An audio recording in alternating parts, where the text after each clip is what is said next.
wearing a kippah has never inhibited my career. In fact, I think people treat it with more respect. When you're committed to a system of values, people tend to treat that with more respect than the opposite. I think it's a big mistake people make in the Jewish community when they believe if I soft pedal my values, if I try to play down my differences, if I try to pretend that I'm a world citizen, then somehow this is going to increase respect for me, or somehow it's going to create more tolerance for me as a Jew. There's a situation apparently in which Shlomo Carlebach was visiting college campuses, and he was talking about visiting college campuses. He said, I can always tell who the Jew is in the room because you'll talk to a Christian, they'll say I'm a Christian. You talk to a Muslim, they'll say I'm a Muslim. You talk to a Jew, they say I'm a citizen of the world.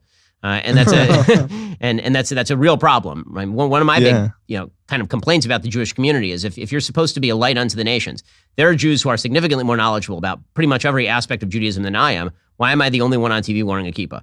Like it shouldn't be. That's not just my complaint, by the way. That's the complaint of Rabbi Blech. Right? Rabbi Blech wrote a piece recently that I found incredibly compelling about Roe versus Wade and abortion, and he said it's a real shame, right? It's an actual busha that the people who are out front on this stuff are Catholic, right? The people who are out front, like if you're supposed to be a light unto the nations, where are you on issues of the day that matter not just to the Jewish community but to the world at large? I think you are uniquely positioned with the astonishing success that you've achieved to go all the way out there to a place where historically I think no frum Jew has gone. And how do you frame for the layperson that might be listening to this as an Orthodox Jew, as Nachi likes to say, driving in their car, listening to this podcast, how do they let go of, they can have a rich interaction with this world as a frum Orthodox Jewish person? I mean, frankly, I think it's required. I don't think it's a matter of it being an option. I think it's required. I mean, the Torah is very clear that if you're supposed to be a mamlechet kohanim v'goy kadosh, if you're supposed to be an example to the world, in one aspect, that means that you're supposed to act in halachic ways with regard to your own family and provide a model. But the idea that you're just going to sit there and not engage with the world is completely counterintuitive. I mean, that is not what Judaism says in any way, shape, or form. And the sort of mentality that's been cultivated over several thousand years of oppression, that the best way to keep yourself safe is to sort of hunker down. I get it. I totally do. I mean, you want to protect your family, you want to protect your community, and maybe you think the best way to do that is to build very high walls. But the problem is those walls also keep you in and prevent you from performing the function that you really were put on earth to do. And that is a riskier proposition, no question. But it's also a much richer proposition because you're called to engage with the world. I mean, God addressed himself to human beings. If you're a believing Jew, he addressed himself to human beings because he wanted to engage with the world. And in many ways, the idea of the transcendental that is in communication with the very material is a much harder burden than the material in communication with the other material. Right. I mean, humans communicating to each other is far less a leap of faith than God communicating to human beings. And so being able to take those messages and spread them, abroad is, again, I don't think that's an option. I think that's an obligation. And frankly, it's a very fulfilling obligation.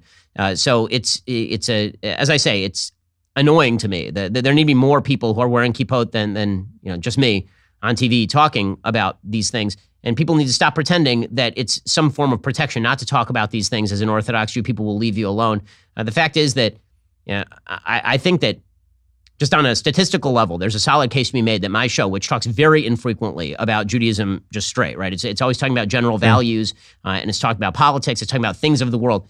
I think probably there are more Jews who have gone back to shul based on my show than based on than a lot of kiruv efforts that are explicitly directed at kiruv and getting people to go back to shul.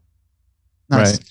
Do you see that role that you find yourself in as sort of divinely orchestrated to be a light on not only to the nations, but as you say, to really inspire people to go back to shul?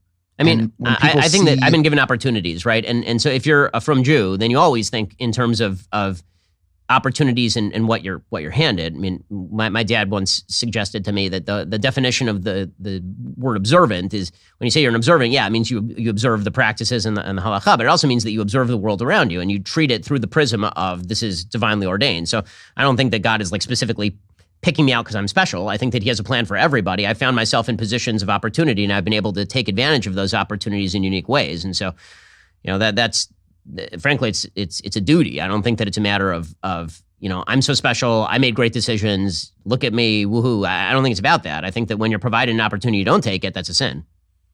I mean, is that like a daunting task for you? I mean, you're given the responsibility that no frum Jew in the world is given, maybe even in history has been given. I mean, You it's look fun and it's unfazed. awesome. I mean, like, listen, I'm privileged to be able to do that. It's great. I mean, like, I get to do what I love, which is speaking about values and important things to millions of people every single day. I mean, what a privilege. That's an awesome responsibility. It's an awesome privilege.